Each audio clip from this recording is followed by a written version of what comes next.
Subscribe now AR Hindi कहानियाँ channel. आज की कहानी है सूरज के रथ का दाहिना घोड़ा। एक राजा था और एक रानी थी। उनके पास सिपाही, घोड़े, दास दासियां, धन दौलत सब कुछ था, सिर्फ उन्हें संतान नहीं थी। इसी कारण राजा रानी बहुत ही दुखी रहते थे। संतान प्राप्ति के लिए उन्होंने हर तरह का दान धर्म, धार्मिक अनुष्ठान, जप मंत्र, व्रत, पूजा पाठ किए, लेकिन कोई फायदा नहीं हुआ। अब राजा रानी दोनों ही बुढ़ापे की ओर बढ़ते गए। बुढ़ापे की ओर बढ़ते गए तो होता है क्या है कि दोनों गहन सोच में पड़ गए। अब हमारे इतने बड़े राज्य का क्या होगा? कौन बनेगा इस राज्य का वारिस? कौन लेगा प्रजा की जिम्मेदारी? राजा रानी दिन रात इसी चिंता में घुलने लगे। उन्हें खाने पीने की भी सुध नहीं रहती। तो एक सुबह होता है क्या है कि राजा के दरबार में एक साधु आता है, तो दासी रानी को इत्तिला करती है। तब वह दासी से कहती है, यह मेरा अंतिम दान धर्म है। इसके बाद मैं अपने हाथों से कोई दान धर्म नहीं करूंगी। रानी चावल भरा छाछ हाथ में लेकर बाहर आती है और साधु की झोली में भिक्षा डालने आगे बढ़ती है। तो उसके चेहरे पर छाई उद्विग्नता साधु की दृष्टि में आती है। वह उससे पूछता है, रानी साहिबा क्या हुआ है? आप क्यों इतनी उदास हैं? तब रानी साधु को सारी हकीकत बताती है और सिसकने लगती है।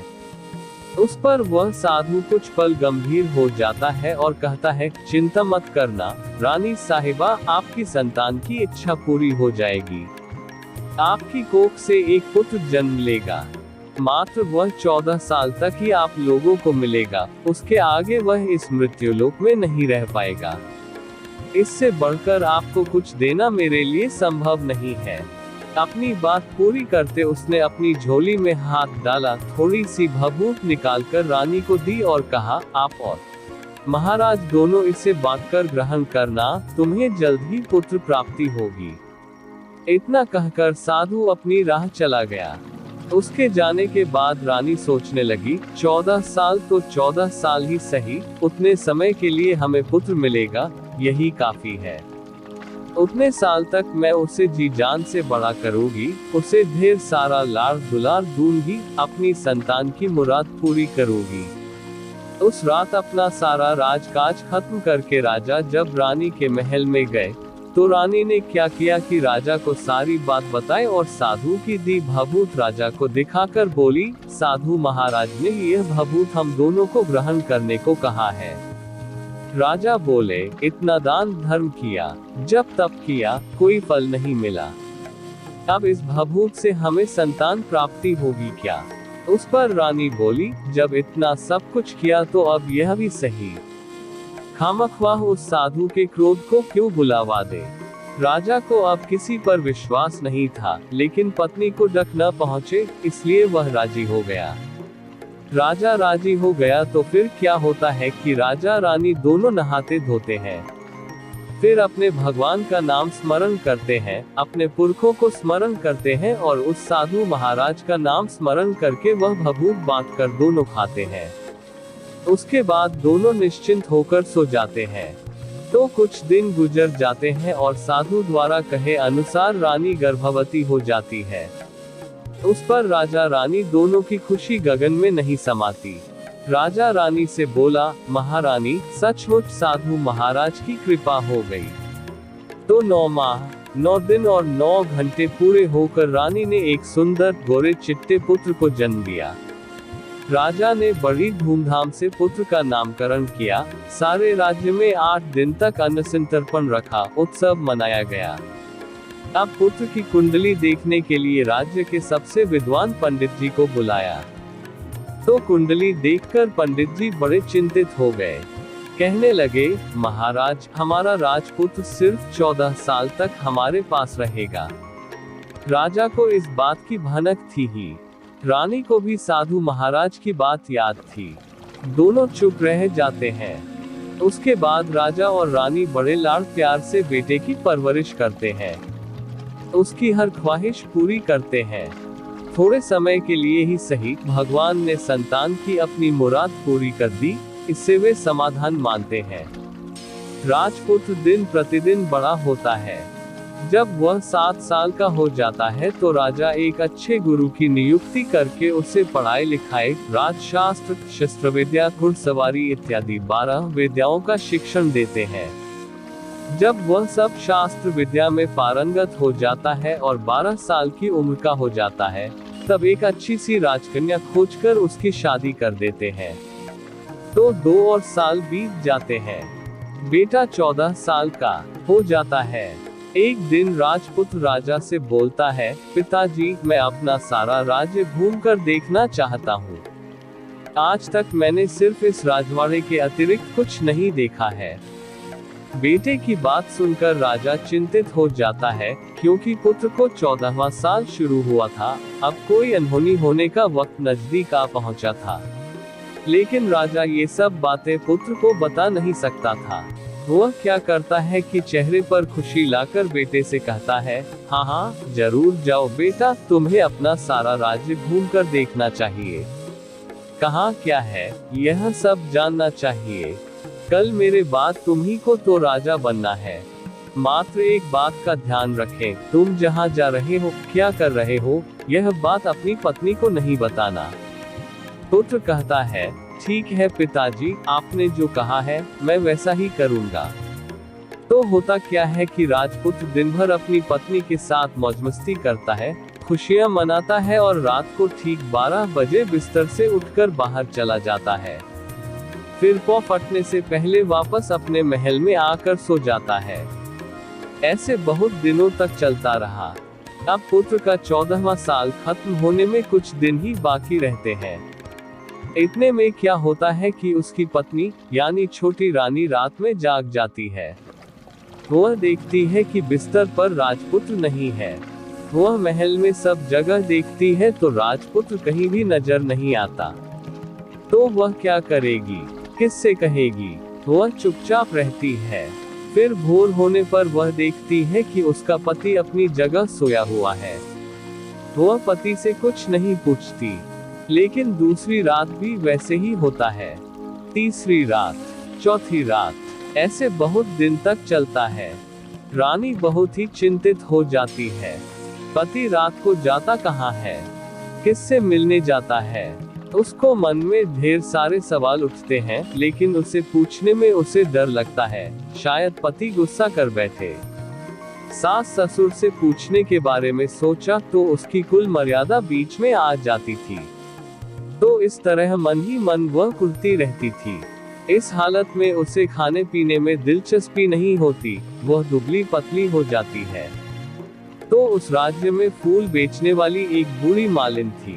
वह हमेशा छोटी रानी को फूल देने उसके महल में आती थी। उस बुढ़िया का ध्यान छोटी रानी पर जाता है। वह उससे पूछती है, बेटी, तुम्हें किस बात का डक है? तुम इस तरह सूख कर कांटा क्यों बनी हो? उस पर रानी कहती है, क्या बताऊं तुम्हें अम्मा, तुम्हारा राजपुत्र हर रात बिस्तर पर से उठकर कहीं चला जाता है और सुबह भोर होते ही वापस आकर सोता है। वह कहाँ जाता है? प्रेमिका से मिलने जाता है क्या? यह सोच सोचकर मैं अन्न जल ग्रहण नहीं कर पाती और सूख सूख कर इस तरह कांटा बन गई हूँ। बुढ़िया सब बात सुनकर उसे एक उपाय बताती है, तो बेटी ऐसा करना, आज रात तुम सोना मत। उसके पीछे जाकर देखना कि वह कहाँ जाता है, क्या करता है। उसकी अच्छी तरह से पहरेदारी करना। पर मुझे नींद आ गई तो? तुम्हें नींद न आए, इसलिए एक काम करना, अपने बाएं हाथ की उंगली में एक जख्म करना, उस पर थोड़ी सी मिर्च छिड़कना। उससे तुम्हें बड़ी जलन होगी और उस पीड़ा से तुम्हें रात भर नींद नहीं आएगी। रानी बुढ़िया के कहे अनुसार करती है। उंगली की जलन से उसे बड़ी देर तक नींद नहीं आती, लेकिन बाद में वह सो जाती है। दूसरे दिन सुबह बुढ़िया फूल लेकर उसके महल में पहुंचती है और पूछती है, क्या हुआ बेटी, देख पाए क्या, पति कहाँ जाता है? रानी कहती है, नहीं अम्मा, पहले कुछ समय जलन के कारण मुझे नींद नहीं आई, पर कुछ देर पश्चात मैं सो गई। बुढ़िया कहती है, कोई बात नहीं, आज तुम उंगली पर पहले से थोड़ा बड़ा जख्म करना और ज्यादा मिर्च लगाना। तो रानी वैसे ही करती है, परंतु वह सिर्फ पति के बिस्तर से उठकर बाहर निकलते वक्त तक जाग पाए। वह उसके पीछे नहीं जा सकी क्योंकि उसकी आंखें उस समय तक मूंद गई थीं। दूसरे दिन सुबह बुढ़िया आती है तो उसने पूछने से पहले ही रानी रोकर कहती है, अम्मा, मैं आज भी उनकी पहरेदारी ठीक तरह नहीं कर पाई। बुढ़िया कहती है, रोना नहीं बेटी, सब कुछ ठीक हो जाएगा। तुम आज रात जख्म और बड़ा करना और उस पर ज्यादा मिर्च छिड़कना। और एक काम करना बेटी, वह जब जाने के लिए निकलता है तो उसका रास्ता रोकना।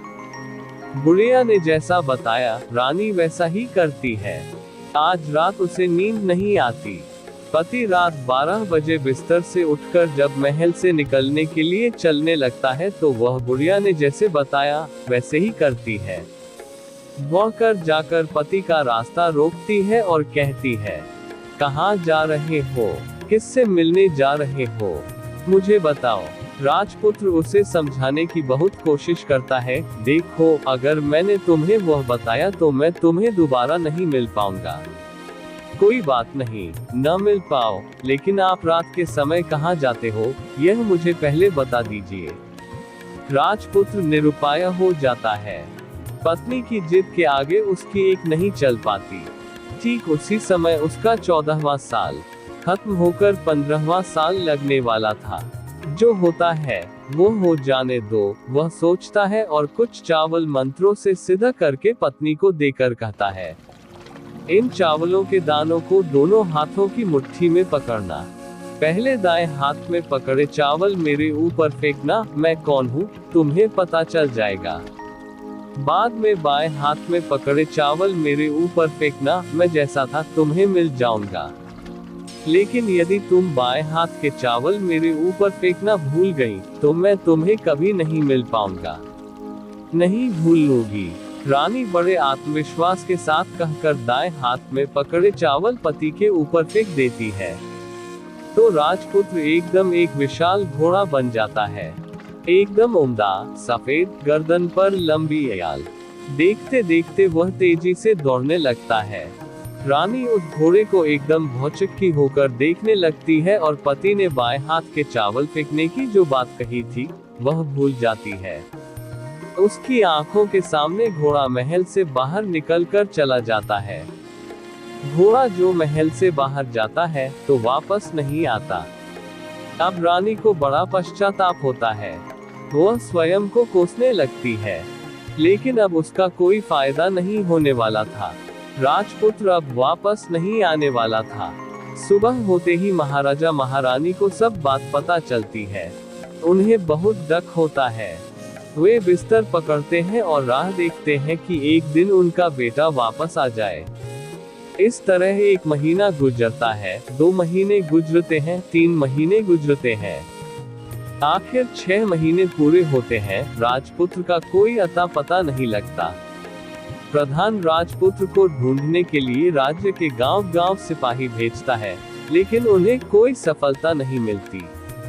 इधर रानी अपनी हठ के कारण पति गायब हो गया, यह सोचकर स्वयं को मन ही मन कोसती है और प्रण लेती है कि कुछ भी करके पति को ढूंढ लाएगी और उसे वापस घर लेकर आएगी। एक दिन वह सुबह उठकर सास ससुर के महल में जाती है और कहती है कि मैं अपने पति की खोज में जा रही हूँ। महाराजा महारानी को और क्या चाहिए था, कुछ भी करके उनका बेटा उन्हें वापस मिलना चाहिए था। वे बहू को जाने की अनुमति देकर कहने लगे, बेटी, तुम्हें जो चाहे वह करो, जहाँ जाना है वहाँ जाओ, लेकिन हमारे बेटे को वापस लेकर आओ। भगवान तुम्हें कामयाबी दे। अब रानी क्या करती है कि अपना शाही वेश बदलकर एक सेठानी बन जाती है। कुछ दास दासियों को, कुछ नौकरों को साथ में लिया, कुछ सामान साथ लिया और राज्य की सीमा पर जाकर वहां एक भोजनालय खोल दिया। वहां आने वाले सब यात्रियों को खाना मुफ्त में देने लगी। मात्र एक शर्त रखी कि खाने वाले को उसकी देखी कोई अजीब चीज उसकी मालकिन को, यानी राजकन्या को बतानी पड़ेगी। तो वहां आने वाला हर नागरिक अपनी तरफ से मैंने यह देखा, मैंने वह देखा कहकर वहां से मुफ्त खाना खाकर जाता था। परंतु रानी को जो बात चाहिए थी वह अब तक मिली नहीं थी। ऐसे ही कुछ दिन बीत गए। तो इधर क्या होता है कि रानी के महल फूल लेकर जाने वाली बुढ़िया के एक बेटा और बहू थे। उनका एक छोटा बेटा था, यानी बुढ़िया का एक पोता था। तो बेटा और बहू सुबह काम के लिए निकलते थे तो पोते को संभालने की जिम्मेदारी बुढ़िया पर रहती थी। बुढ़िया दिन भर पोते को संभालती थी। एक दिन होता है क्या है कि बुढ़िया को पान खाने की आदत थी। तो पान लगाने के लिए चूना चाहिए था।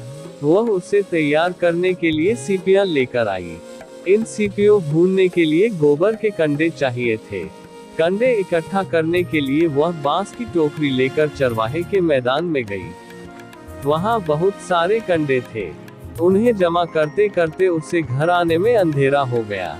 इस ओर शाम होते ही काम से वापस बेटा बहू घर पहुंचे तो देखा कि बच्चा घर पर अकेला है और रो रहा है। वे दोनों गुस्से से लाल पीले हो गए। इतने में बुढ़िया घर आ पहुंची। बेटा ने पूछा, पोते को घर अकेला छोड़कर कहाँ गई थी? बुढ़िया बताने लगी कि मैं गोबर के कंडे इकट्ठे करने गई थी। इस पर बेटा बोला, दोबारा बच्चे को अकेला घर पर छोड़कर यदि कहीं गई तो मैं तुम्हें बहुत पीटूंगा। बुढ़िया कहने लगी, नहीं बेटा, फिर कभी ऐसा नहीं करूंगी। लेकिन दूसरे ही दिन बुढ़िया वह बात भूल गई और फिर चरवाहे के मैदान पर कंडे इकट्ठा करने चली गई। शाम को जब बेटा बहू काम से वापस लौटे तो देखते हैं कि बच्चा घर पर अकेला है और रो रहा है। अब उसके बेटे की सहन शक्ति खत्म होने लगी और बुढ़िया के वापस आने पर उसे घर से निकाल दिया। बुढ़िया रात भर घर के बाहर अंधेरे में बैठी रही और सुबह होते ही हाथ में टोकरी लेकर कंडे इकट्ठा करने के लिए निकल गई। उस दिन उस पर कंडे इकट्ठा करने का मानो पागलपन सवार था। कंडे इकट्ठा करते करते कब अंधेरा छा गया उसे मालूम ही नहीं चला। उसे जब ध्यान आया तो गांव का रास्ता भी ठीक तरह से दिखाई नहीं दे रहा था। वह अंधेरे में आंखें फाड़कर देखती देखती किसी तरह आगे निकल पड़ी। तो होता क्या है कि एक कपिला गाय छन छन की आवाज करते, गले की घंटी बजाते ठुमक कर उस मैदान पर आ गई। उसे देखकर बुढ़िया सोचने लगी कि इस गाय के पीछे पीछे जाऊंगी तो गांव तक पहुंच जाऊंगी। तब बुढ़िया उसके पीछे पीछे जाने लगी।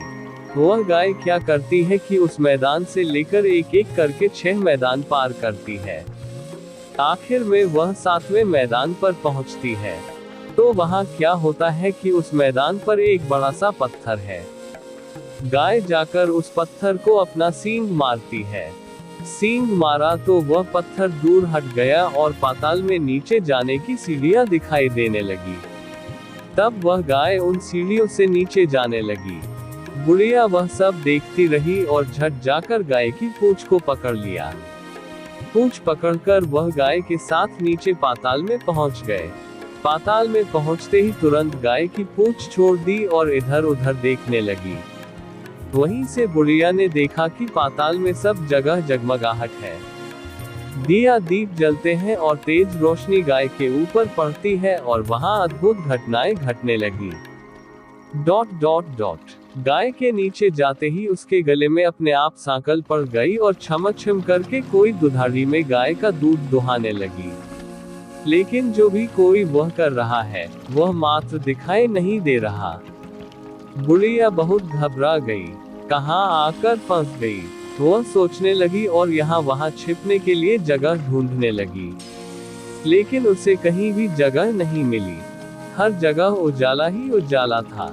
तो वही एक कोनों में खड़ी रह गई है और जो कुछ सामने हो रहा था उसे चुपचाप देखने लगी।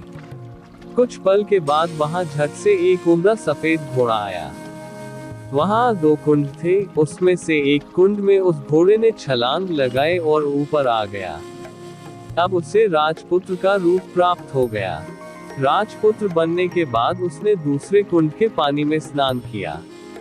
वहां रखे नए कपड़े पहने हैं। नजदीक ही एक सुंदर पलंग था, उस पर आकर वह बैठ गया। उसके सामने अपने आप 5 पकवानों की थाली आ गई, दूध की एक प्याली आ गई, पान सुपारी आ गए। उसके सामने एक दिया जलता रहा। राजपुत्र ने खाना खाया, दूध पिया, पान सुपारी खाया और बिस्तर पर लेट जाने से पहले सूर्यदेव का स्मरण करके सामने जलते दिए से पूछा, दिए दिए दीपनकर, मेरे माता पिता क्या कर रहे हैं? दिया बताने लगा, बेटे के शोक में डूबे हैं। राज्य कौन संभाल रहा है? राज्य प्रधान संभालता है। मेरी पत्नी क्या करती है?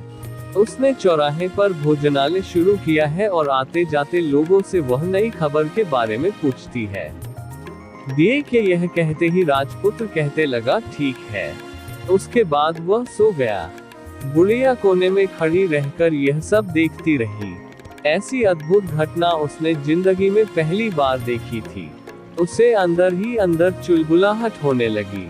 वह अपनी भूख प्यास भूल गई और आगे क्या होता है कि उसे उत्सुकता से देखने लगती है। लेकिन उसके बाद और कुछ घटनाएं नहीं घटती। रात गुजर गई और सुबह हो गई। सुबह होने पर पलंग पर सोया राजपुत्र उठा और फिर से पहले वाले कुंड में छलांग लगाई, तो अब वह फिर से घोड़ा बनकर कुंड से बाहर आ गया। बाहर आते ही वह तेजी से उस पाताल नगरी से बाहर निकल गया। लेकिन वह कहाँ गया, बुढ़िया को कुछ पता नहीं चला। उसके बाद पिछली रात की तरह कोई उस गाय का छमछम करके दूध दोहने लगा। जैसे ही दूध दोहाना खत्म हुआ, उसके गले की सांकल अपने आप खुल गई और वह गाय तेजी से ऊपर जाने वाली सीढ़ियां की ओर भागने लगी। गाय को दौड़ते देखकर बुढ़िया सोचने लगी, अब गाय के साथ यहाँ से ऊपर जाना ही समझदारी है, नहीं तो कोई मुसीबत आकर मेरे ऊपर टपक जाएगी। झट से उसने गाय की पूंछ पकड़ ली और गाय के साथ ऊपर आ गई। गाय जब ऊपर मैदान में पहुंची तो उस सुरंग का रास्ता अपने आप बंद हो गया और उसके मुंह पर एक बड़ा सा पत्थर पूर्ववत खड़ा हो गया। ऊपर आकर वह गाय जंगल की ओर निकल गई, तो इधर बुढ़िया एकदम बावली सी गई। उसने पाताल नगरी में जो कुछ देखा, वह जल्द से जल्द किसी को बताने के लिए उतावली हो उठी। उसे एकदम याद आया है कि नगर की सीमा पर कोई औरत भोजनालय चलाती है और नई बात बताने वाले को अच्छा खाना पीना मुफ्त में देती है। वह सोचने लगी कि क्यों ना मैं यह बात उस औरत को जाकर बताऊं। यदि उसे यह बात पसंद आ गई तो बाकी जीवन खाने पीने की झंझट से मुक्ति मिलेगी। बुढ़िया ने मन में तय किया और तुरंत उस भोजनालय के द्वार पर टंगे नगाड़े के सामने खड़ी हो गई और जोर जोर से नगाड़ा बजाना शुरू किया। नगाड़े का इस तरह शोर सुनकर मालकिन यानी छोटी रानी मन में प्रसन्न हो जाती है कि शायद कोई बड़ी बात लेकर यहाँ आया है।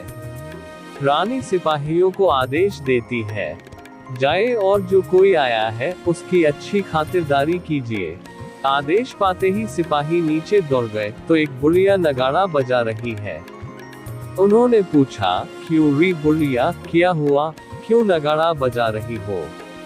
बुढ़िया बोली, कुछ नहीं बेटा, यहाँ खाना मिलता है न, इसलिए आई हूँ। खाना चाहिए, मिलेगा, लेकिन तुझे कोई नई बात बतानी पड़ेगी। हाँ, बताऊंगी। एक बात मालूम है मुझे। इस पर सिपाही उसे अंदर लेकर आए। उनको मालकिन का आदेश था कि जो कोई बूढ़ा बुजुर्ग वहां आए, उनके साथ अच्छी तरह पेश आना, उनका अच्छा आदर आतिथ्य करना। तो सिपाही ने इस बुढ़िया का भरपूर आदर आतिथ्य किया। उसे बड़ी सी थाली भरकर व्यंजन परोसते हैं। बुढ़िया कुछ दिनों से भूखी थी, वह खाने पर टूट पड़ी। खाना खाने के बाद सिपाही ने उसे नई साड़ी पहनने को दी। उसके बाद उसे लेकर रानी के पास आए। बुढ़िया और रानी ने तुरंत एक दूसरे को पहचान लिया। बुढ़िया बोली, बेटी तुम, और रानी बोली, अम्मा तुम। बड़ी देर तक दोनों भांति भांति की बातें करती रहीं। आखिर कुंवरनी बुढ़िया से कहने लगी, अम्मा अब बताओ तुमने क्या नई बात देखी है? नई बात? मैंने कोई नई बात देखी नहीं है।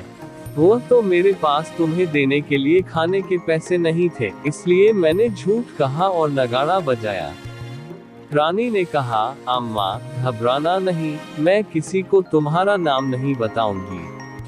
फिर भी बुढ़िया, मैंने क्या देखा, कब देखा करके आनाकानी करने लगी।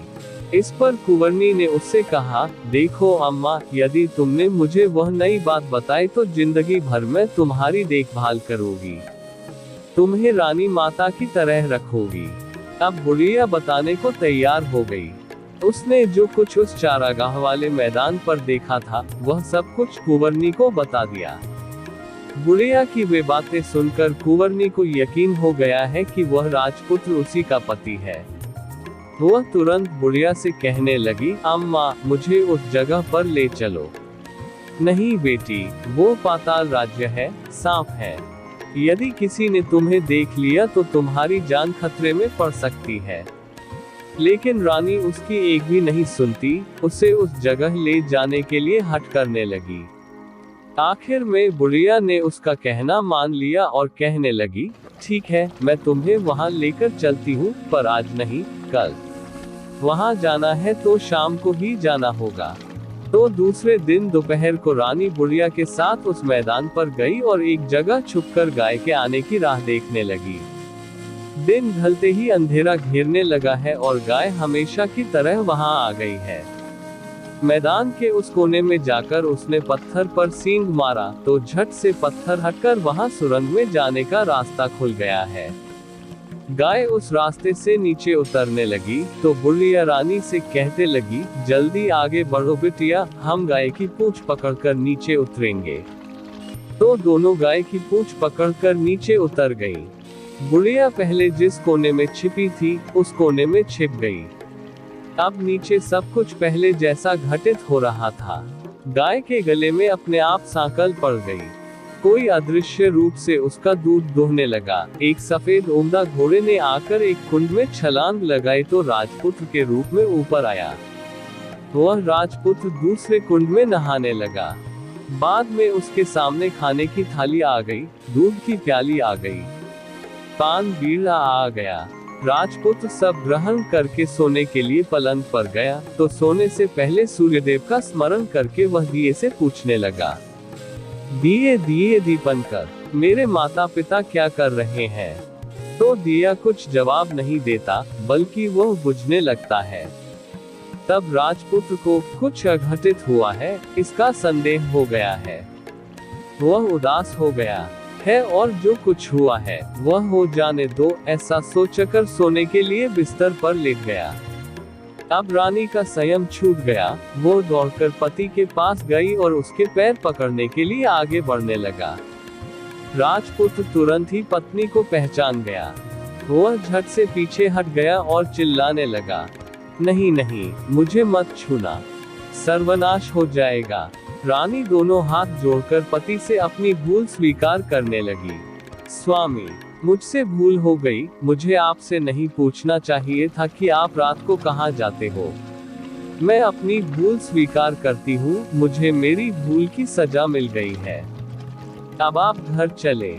आपके वियोग में आपके माता पिता ने बिस्तर पकड़ लिया है। आपकी प्रजा भी बहुत डहकी है। उस पर राजपुत्र कहने लगा, वही तो एक बार तुम गलती कर बैठी हो, अब दोबारा मत करना, नहीं तो अब मैं तुम्हें जो दिख रहा हूँ वह भी नहीं दिखोगा। रानी अब विलाप करने लगी, जोर जोर से जमीन पर सिर पटकने लगी। राजपुत्र के मन में उसके प्रति दया उत्पन्न हो गई। वह उससे कहने लगा, यदि तुम मुझे पाना चाहता हो तो तुम्हें एक काम करना होगा। काम कठिन है, लेकिन वह तुम्हें अकेले करना होगा। कहो स्वामी, कितना भी कठिन काम हो, मैं वह पूर्ण करूंगी। रानी कहने लगी। इस पर राजपुत्र ने उसे बताया, इस पाताल से ऊपर जाते ही तुम्हें एक घना जंगल नजर आएगा। ऐसे 6 जंगल पार करने के पश्चात 7वां जंगल मिलेगा। वह जंगल सबसे घना है। उस जंगल में बीचों बीच एक पीपल का पेड़ है। उसके आसपास की जगह पत्ते, फंदे, जटाएं, कांटे इत्यादि से ढक चुकी है। वहाँ बाघ, शेर, भालू, सांप सभी धमा चौकड़ी बैठती है। तुम्हें उन सब को भगाकर वह जगह साफ करनी है। उसकी गोबर से लिताई करके पवित्र बनाना है। रंगोली से सजाना है। उसके बाद वहाँ धूप, कपूर, अगरबत्ती जलानी है। फूल कुमकुम से पेड़ की तने की पूजा करनी है। दूध दही से बने चावल का भोग चढ़ाना है। ये सब तुम्हें दोपहर को 12 बजने के पहले करना है। 12 बजने के समय तुम्हें उस जगह पर बैठकर सूर्य भगवान का ध्यान करना है। ठीक 12 बजे सूर्य भगवान का रथ वहां उतरेगा। वे वह सब देखकर खुश हो जाएंगे और कहेंगे, जिस किसी ने यह सब किया है उसे मैं मनचाहा फल दूंगा। तो तुम सामने जाकर उसके रथ का दाहिना घोड़ा मांगना, मैं तुम्हें मिल जाऊंगा। इतनी बात कहकर राजपुत्र अपने पलंग पर सो गया और छोटी रानी भोर होने की राह देखने लगी। भोर होते ही वह बुढ़िया के साथ गाय की पूंछ पकड़कर ऊपर आ गई। ऊपर आने के बाद वह बुढ़िया से कहने लगी, अम्मा, अब मैं अकेले ही आगे जाऊंगी, तुम भोजनालय वापस जाओ। वह जंगल में जाकर राजपुत्र की बताई जगह ढूंढने लगी और स्वयं आरी से वह जगह साफ कर दी। बाद में राजपुत्र ने जैसे बताया वैसी लिपाई पोताई करके वापस आ गई। दूसरे दिन पौ फटने से पहले उठी और जंगल में उस जगह पहुंची। वहां जाकर इत्र गुलाब का पानी छिड़ककर वह जगह सुगंधित की। धूप अगरबत्ती जलाकर उसे पवित्र किया और पूजा की सब सामग्री वहां तैयार रखकर सूर्य भगवान का ध्यान करने बैठ गई। जैसा कि पति ने बताया था, दोपहर को ठीक 12 बजे सूर्य भगवान का रथ उस पीपल के पेड़ पर आकर रुका है। सूर्य भगवान ने जब रथ से नीचे देखा तो सुगंधित वातावरण देखकर वह बहुत प्रसन्न हो गए। फिर वे बोले, जिस किसी ने यह काम किया है वह यहाँ आकर आज मुझसे कुछ भी मांगे, मैं उसे दे दूंगा। रानी ने जब ये शब्द सुनने हैं तो बिना समय गंवाए दौड़कर उनके सामने आ गई और उनको साष्टांग नमस्कार करके बोली, भगवान, वह मैं ही हूँ, मैंने ही यह जगह साफ की है। अच्छा, तो तुम्हें जो चाहिए वो मांगो। भगवान, मुझे आपके रथ का दाहिना घोड़ा चाहिए। सूर्य भगवान बोले, नहीं, मैं तुम्हें और कुछ भी दे सकता हूँ, लेकिन यह घोड़ा नहीं दे सकता। मेरे रथ के 12 घोड़े हैं, तुम चाहो तो कोई और घोड़ा मांग लो, लेकिन यह दाहिना घोड़ा नहीं, वह मैं तुम्हें नहीं दे सकता। छोटी रानी ने एक नहीं सुनी।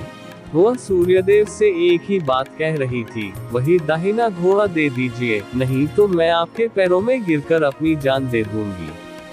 अब सूर्यदेव धर्म संकट में पड़ गए, उन्होंने वचन दे दिया था, अब अपने वचन से पलट भी तो नहीं सकते थे। ठीक है, दे दिया तुम्हें घोड़ा, सूर्यदेव ने कहा। फिर एक बात और भी कही, देखो, मैंने तुम्हें घोड़ा तो दिया है, लेकिन वह तुम्हें यहाँ नहीं मिलेगा, तुम्हें उसे पाताल में जाकर लाना होगा। रानी बोली, पाताल में ही क्या भगवान, मैं उन्हें पाने के लिए कहीं भी जा सकती हूँ। रानी को वचन देकर सूर्यदेव अपने मार्ग चले गए और इधर रानी जंगल से अपने भोजनालय में आ गई। फिर वह बुढ़िया को लेकर उस मैदान पर आ गई। जल्दी ही शाम हो गई। शाम होते ही वहां वह गाय आ गई और उसने सींग मारकर सुरंग का पत्थर हटाया तथा नीचे उतरने लगी। रानी और बुढ़िया जल्दी जल्दी उसकी पूंछ पकड़कर नीचे उतर गई। नीचे पाताल में सब घटनाएं पहले की तरह ही घटने लगी। घोड़े का एक कुंड में नहाकर राजपुत्र बन जाना, नहा धोकर पलंग पर जाकर बैठना, तो उसे खाने की थाली, दूध की प्याली आना, पान बीड़ा आना। लेकिन आज एक बात नई घटी। आज दो थाली, दो दूध की प्याली, दो पान बीड़े उसके सामने आए। वह कुछ नहीं बोला।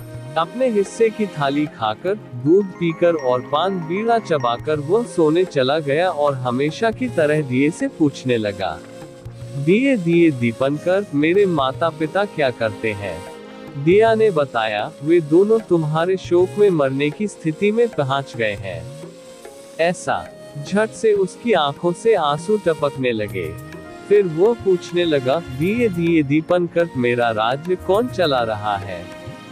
तुम्हारा राज्य प्रधान चला रहा है और वह सब कुछ हड़प चुका है।